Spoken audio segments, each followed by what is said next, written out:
Hello, my name is Tim Edwards, and welcome to the Tim G. Edwards Music YouTube channel.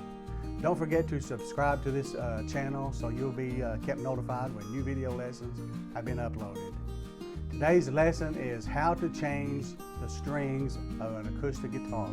It's not that difficult, you can do it. This requires a little patience and time, but you'll enjoy it as well. So let's get started.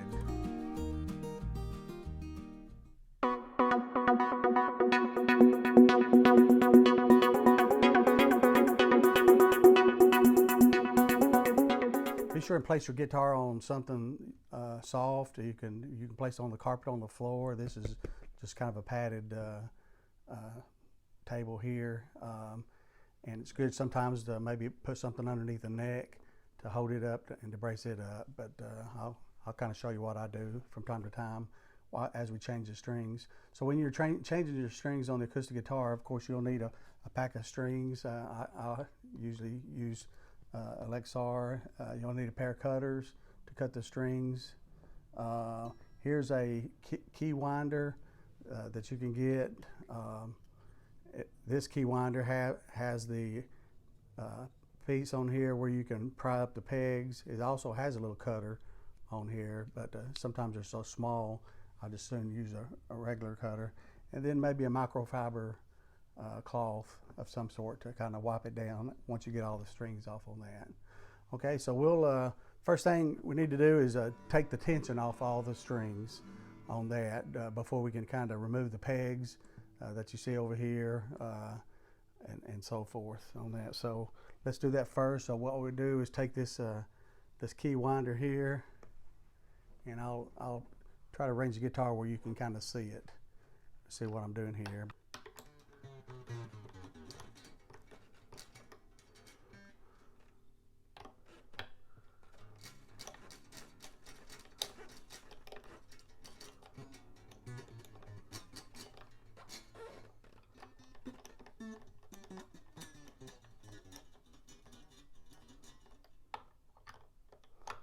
Okay, this is the last one.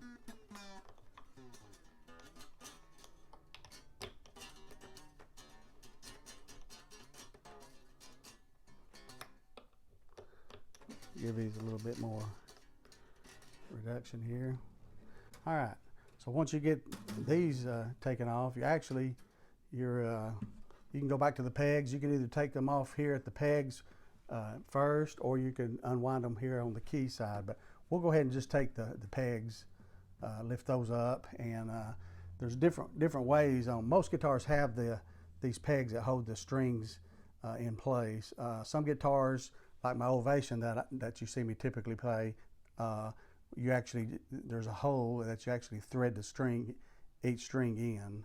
So some junior guitars, the Ovation, and other guitars you actually thread in. But most guitars you see, it's common to have the pegs holding those in. Some people, it's pretty much difficult to get those out with your fingers. Some people very gently kind of pry up here using like a pair of cutters. Just be careful and try not to scar up the wood or change the shape of the pegs itself, because they are made out of plastic. One thing I like about this winder here is, like I stated earlier, it has this designed already to pry up the pegs on that. So that's just something that you can use, as well. So it kind of gets it started there, and then you can do that on all of them, or just one at a time. So it just goes right up. Now when you take the pegs out, they all come in the same, they're all constructed in the same size and so forth. But as you put this in a thicker string and this one's a smaller string, if you get those backwards, it may not make that much of a difference, but they may hold in a little bit better if you try to kind of match those up again. So typically what I'll do when I take this peg out, I may arrange it on the table or something in that same order, so I know how to put it back again in that same order. Okay, so I'm going to place those over here, and so that just goes right under it there.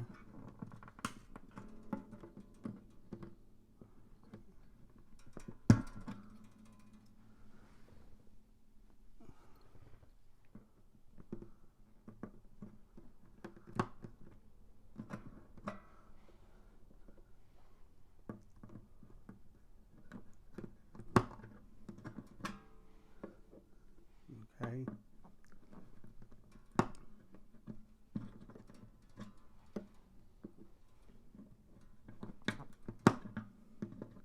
All right, now that we got all those off, you can pull these up right here. You just go ahead and take them out of the hole. If you've got too much tension on them, they're going to be difficult to pull off, because you can see they have a little braided head on those to keep those in there and fastened. Okay, so we've got those off.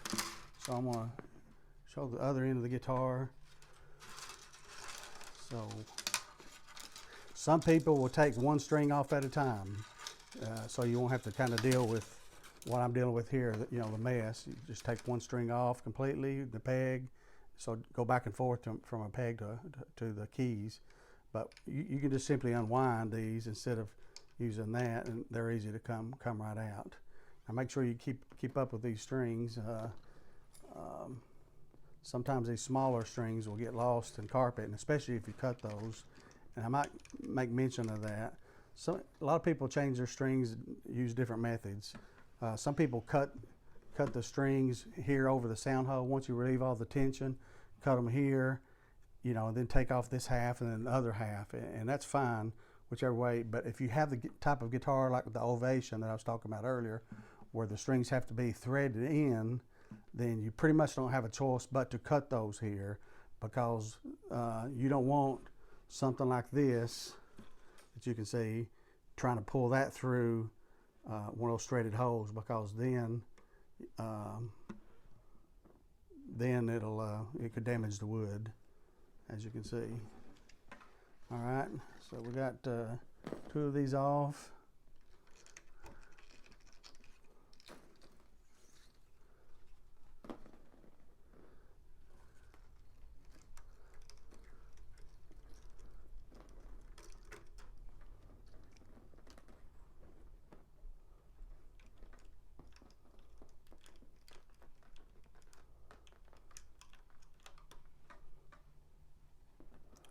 All right, on the last one, I got it. See how curly that is right there? Let me put it up against this black where you can see it. So you don't want to pull that through a threaded bridge. That's why some people will cut the strings when they take them off on some guitars. When you get all 6 strings, make sure you have all 6 of them. Usually what I like to do is kind of go ahead and put these in wind them up in like a circle or something, and maybe thread one in a couple of times like this. That way you end up with a bundle, and you know you got them all together, and it makes it a whole lot easier and tidier to dispose of. So I'll lay those on the side now. Okay, now once you have all the strings off, you can inspect all the keys to make sure, you know, nothing's you know, needs to be tightened up, you know, on the inside. Some of them are adjustable. You can see these little heads here with the bolts and so forth. But just take your micro cloth, and some people, you know, the different guitar centers and make cleaners for guitars. Some people use lemon oil for the fretboard, which is good. You just do whatever you feel is necessary. Just make sure you know it's designed for guitars or wood. You know, a lot of dust seems to settle like underneath the head here, where the strings kind of prohibit you from being able to dust there from time to time. And a lot of times on the body, like right in here, where the strings were, of course it's hard to dust underneath the strings, so just kind of make sure you get up underneath there on the corners as well. But you can just dust right there. All right, now we're ready to put the strings on. Again, I use Alexar. There's all kinds of manufacturers of the strings. They make extra light gauge, which are very, very small in diameter, you know, from a light gauge, extra light, medium to a heavy gauge. Heavier gauge, the strings are larger in diameter. They'll actually produce out more volume when you strum those guitars. The negative side of having a heavy gauge string is it tends to hurt your fingers a little bit more, but like anyone, you get used to that. But I've had the extra light gauge strings, and it doesn't produce enough volume, and I just feel like they're too light, so I kind of always get the light gauge strings. But usually when you get the strings, some of them strings are packaged in one pouch. Some of them are packaged together in individual packs, like you see here, and you can kind of see what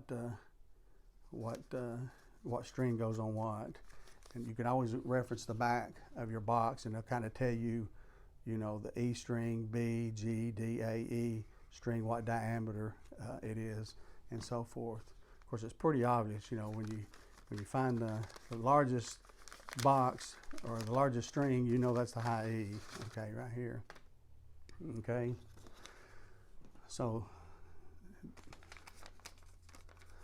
this is the high E string, and it's kind of wound up too, kind of how I wound up the other strings to dispose of.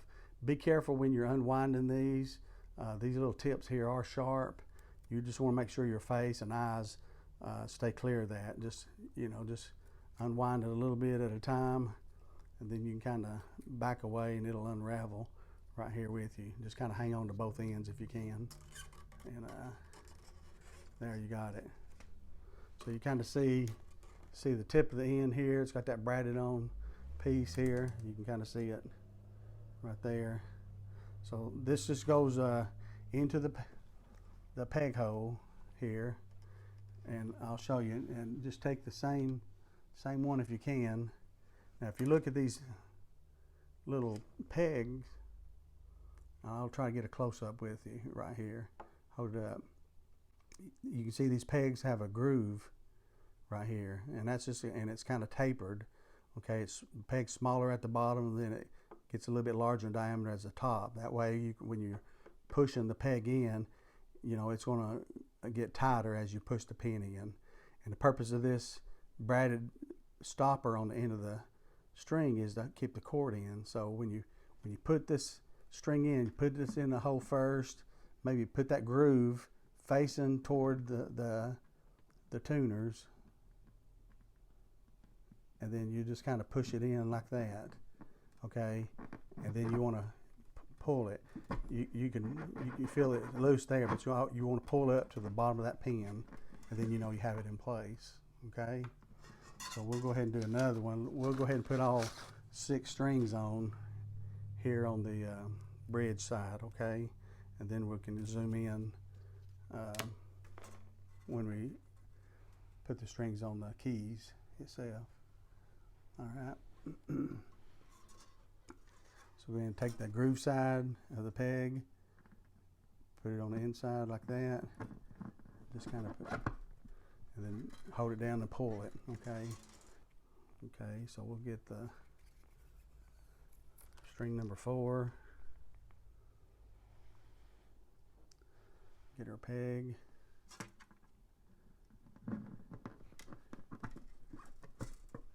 okay, so that's 3 of the strings. We're halfway there. And really these packs of strings, they generally have them grouped in order for you already, but again, just double check the diameters. The diameter should get larger and get smaller as you go down to that first string.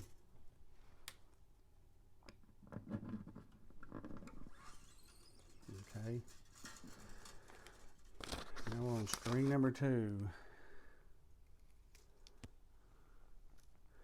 One thing you may notice, these 4 strings that I just put on are kind of wound with, you have the steel wire inside, but then you have like a brass wire windings on the outside. So you can see this first string and this second string that I'm putting on now, you can see those are just silver, and these are kind of golden color. So that's some differences you see there. So you definitely know when you see 2 silver strings, you know those are the first 2 strings. Just don't get them backwards. Last one. Okay. So we've got all the strings on the peg side there. Now this is a saddle, and if you look real close on the saddle, it will come up. You can see it move. So if you turn the guitar upside down, that saddle's going to come out. What a lot of people do will take maybe a marker and put maybe on this upper end here, put a mark on it, and because if it falls out, you want to make sure this end goes on the upper side. You don't want to reverse that, because some of these are, you know, the height is kind of set to where they rest off the fretboard correctly. So just make sure those get back in the right place. Okay. All right. I'm gonna switch the guitar around, and then we'll zoom in and look at the head so we can put the strings on. Okay. All right. We'll start with the largest E string first. And you see you got quite a bit of length here on that. So typically what I do is make sure all the keys are kind of perpendicular, like facing this way, the keyholes, where you kind of can see where to thread things through. Otherwise you'll be kind of searching for that, and might make things go a little bit easier and faster for you. All right. Typically what you want is this is the E string. Now on the nut, you might notice too, the nut has grooves in there. You have 6 grooves for the 6 strings. This groove is a wider gap in it compared to the smaller strings here.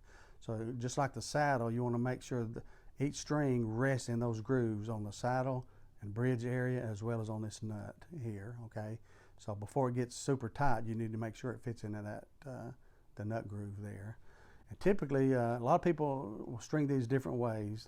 There's different methods. I'm sure you've seen a lot of those. How many loops you should do. So it's kind of a preference.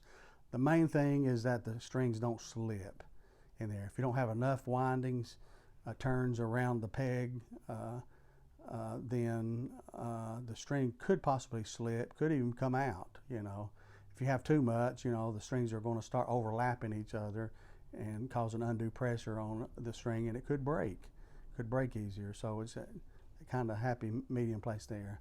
But typically what I do is pull the string pretty much tight, you know, there. Keep your finger right here, maybe on the nut, and then go out about a peg length, like you see right here, and then you can make a cut right there. Okay, so I'll take the cutters so you can kind of see what I'm doing here.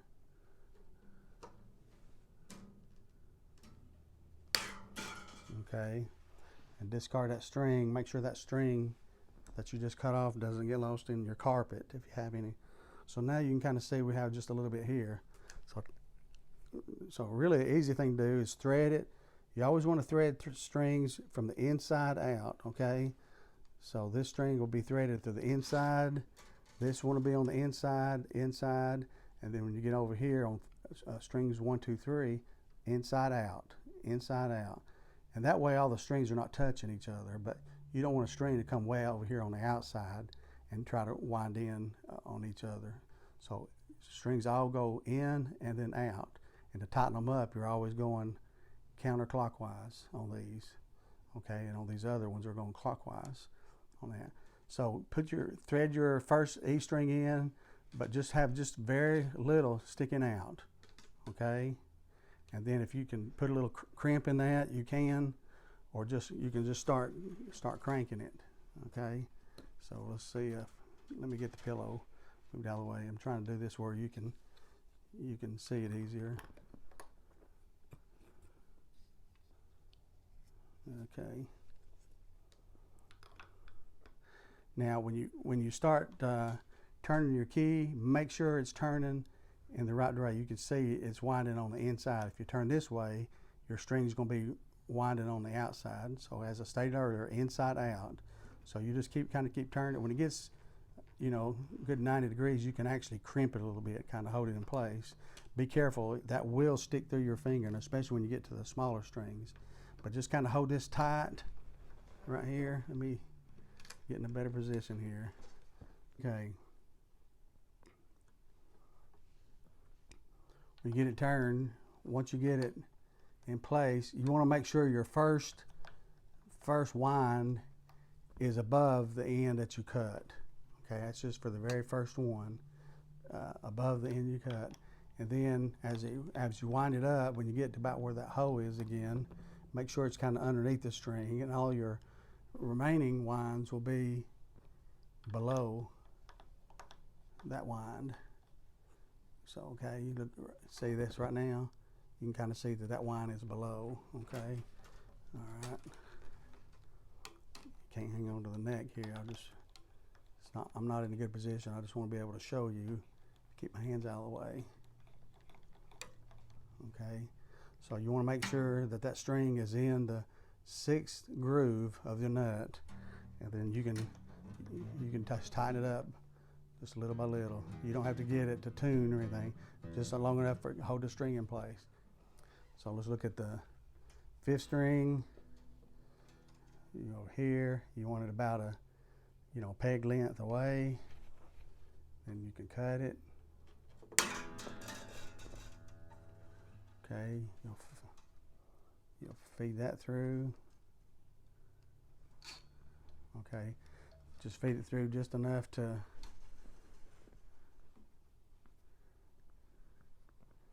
expose the string a little bit, and then you can kind of 90 it if you want to, and then you can kind of start winding it a little bit and just kind of hold it in place right there. And then the first wind, like I stated earlier, make sure the first one is up above the one where you cut.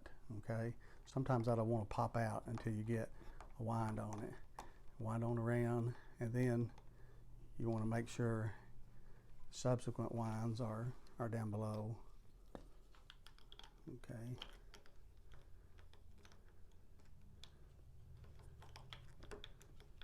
All right. So you can see that falling right into place.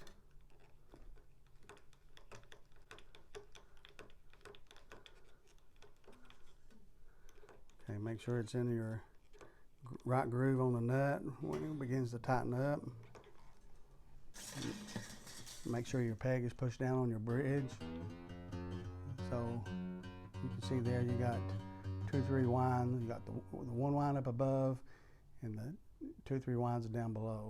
Okay, and this is thought to lock the string in to where it would really minimize it from trying to slip out or and so forth. So and it saves you from cutting the end afterwards. Okay, now we'll do the 4th string or the D string. Same way, inside out. Okay, so you want to go about a peg length difference. Okay, pull it pretty tight, and then you just kind of measure there with your hand. Cut the string. Okay.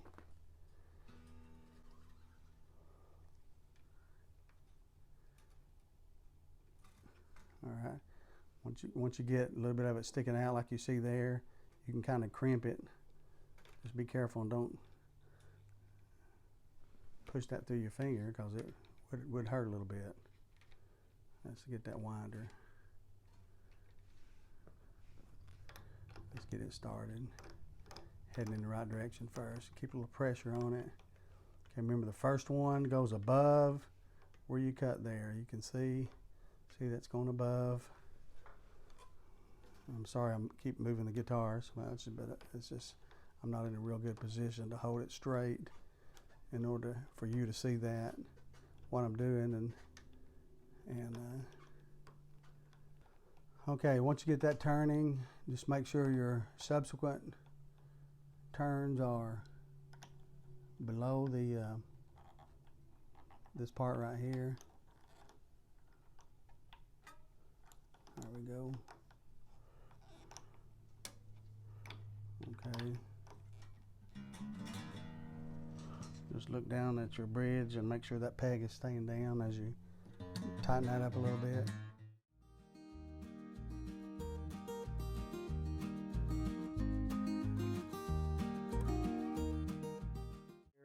be sure and visit the video lesson on how to tune the guitar. It's one of the previous lessons, but spend some time going to look at that. I show you how to tune the guitar with a tuner and without a tuner, because there may be circumstances where your battery runs out of power, or you just don't have a tuner available. But anyway, the strings are going to stretch. Once you change the strings, you can just use your tuner there, and you might have to tune it, 2, 3, 4 times. You may need to stretch the strings as well by hand. So this first string is an E, so we'll tune it up to an E.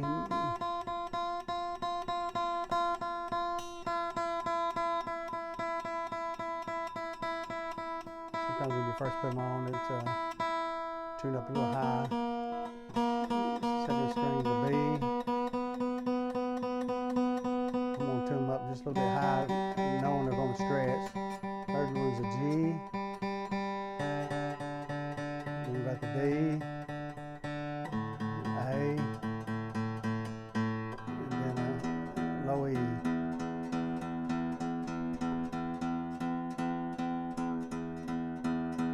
And then what a lot of people do is just take the strings, maybe here at the 12th fret or something, you can push down, just kind of hold the string down, and you can push them down individually, kind of like that. Be careful, or you can even stretch them out by pulling those out. And I'll zoom in. Hopefully you can see this, what I'm doing.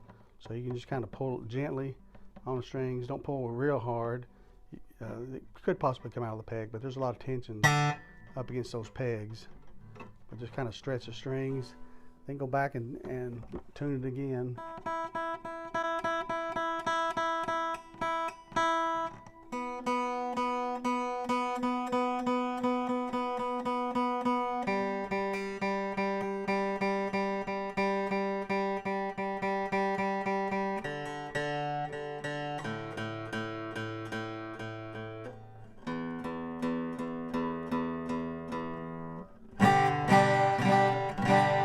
Still sounds out of tune, so you'll have to stretch the strings, several times and tune it. It's best to get all your stretching out and tune it. You may have to do it, 3, 4, 5 times, and then depending on how often you play, they may stretch a little bit on the first day or two. But just continue to tune it up and just enjoy future lessons. And thank you for watching our YouTube channel on how to change the strings on an acoustic guitar. If you haven't subscribed already, be sure and do that. Hit the subscribe button again, and follow me as we introduce new video lessons. Thank you.